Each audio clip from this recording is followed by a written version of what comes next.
Hello everyone, स्वागत है आपका आपके अपने चैनल ई गुरुकुल ज्ञान पर। हम लोग पढ़ रहे हैं कक्षा 6 मल्हार पुस्तक। ये हमारी एमसीक्यू सीरीज है। इससे पहले हम पार्ट 1 के सभी एमसीक्यू प्रश्न पढ़ चुके हैं। साथ ही मैं आपको बता दूं कि हमने इस चैनल पर सभी अध्यायों को पढ़ाया है, सभी अभ्यास प्रश्नों के सहित। अगर आपने पाठ नहीं पढ़ा है तो प्लेलिस्ट में जाकर पहले आप अध्याय को पढ़ें, चैप्टर को अच्छे से समझ लें, तो अच्छा रहेगा कि आप एमसीक्यू और अच्छे से कर पाएंगे, पार्ट को समझ पाएंगे। चलो बढ़ते हैं अपने एमसीक्यू सीरीज की तरफ। तो पहला इसमें हमारा जो प्रश्न है, मेजर ध्यानचंद का जन्म कब हुआ था? 15 अगस्त 1906, 29 अगस्त 1905, 2 अक्टूबर 1905, 26 जनवरी 1905। तो हमने पाठ में पढ़ा था कि 29 अगस्त 1905 को मेजर ध्यानचंद का जन्म हुआ था।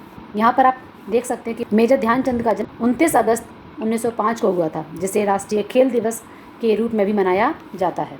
चलो आगे बढ़ते हैं। अगला प्रश्न है, मेजर ध्यानचंद को किस नाम से जाना जाता है? गोल का राजा, हॉकी का महारथी, हॉकी का जादूगर या गोल की मशीन? तो क्या बोला जाता है?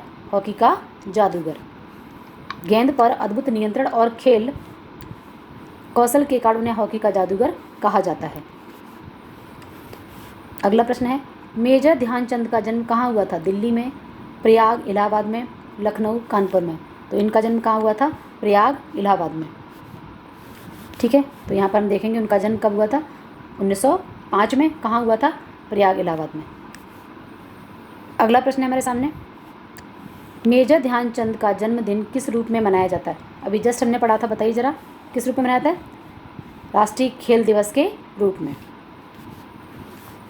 29 अगस्त को राष्ट्रीय हॉकी दिवस के रूप में, यानी कि खेल दिवस के रूप में मनाया जाता है। अगला प्रश्न है हमारा, 1936 के बर्लिन ओलंपिक में ध्यानचंद ने कौन सा पदक जीता था? स्वर्ण पदक, रजत पदक, कांस्य पदक या कोई सा नहीं? तो कौन सा पदक जीता था? स्वर्ण पदक जीता था।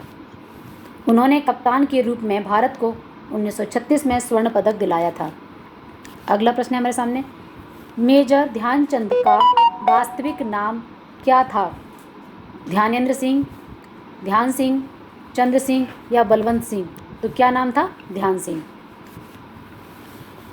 इनका नाम ध्यान सिंह था। सेना में शामिल होने से पहले उनका नाम ध्यान सिंह था, बाद में चंद जोड़ दिया गया था। अगला प्रश्न है, ध्यानचंद जी किस खेल से संबंधित? बहुत ही आसान प्रश्न है, तो ये प्रश्न सबको आना चाहिए। किस खेल से जुड़े हैं? हॉकी से। अगला प्रश्न है हमारे सामने, 1936 के फाइनल में भारत ने किसे हराया था? पाकिस्तान को, जर्मनी को, नीदरलैंड को या फिर ऑस्ट्रेलिया को? तो हमने पाठ में पढ़ा था किसे हराया था उन्होंने? जर्मनी को। भारत ने जर्मनी को 8-1 से हराकर स्वर्ण पदक जीता था। मेजर ध्यानचंद जी को पद्म भूषण कब मिला था? 1955 में, 1956 में, 1958 में या फिर 1960 में? तो कब मिला था उनको? 1956 में। भारत सरकार ने 1956 में खेल जगत में उनके योगदान के लिए उन्हें पद्म भूषण से सम्मानित किया था। अगला प्रश्न है हमारे सामने, मेजर ध्यानचंद जी के नाम पर कौन सा पुरस्कार है? अर्जुन पुरस्कार, ध्यानचंद पुरस्कार, खेल रत्न पुरस्कार या नेहरू पुरस्कार?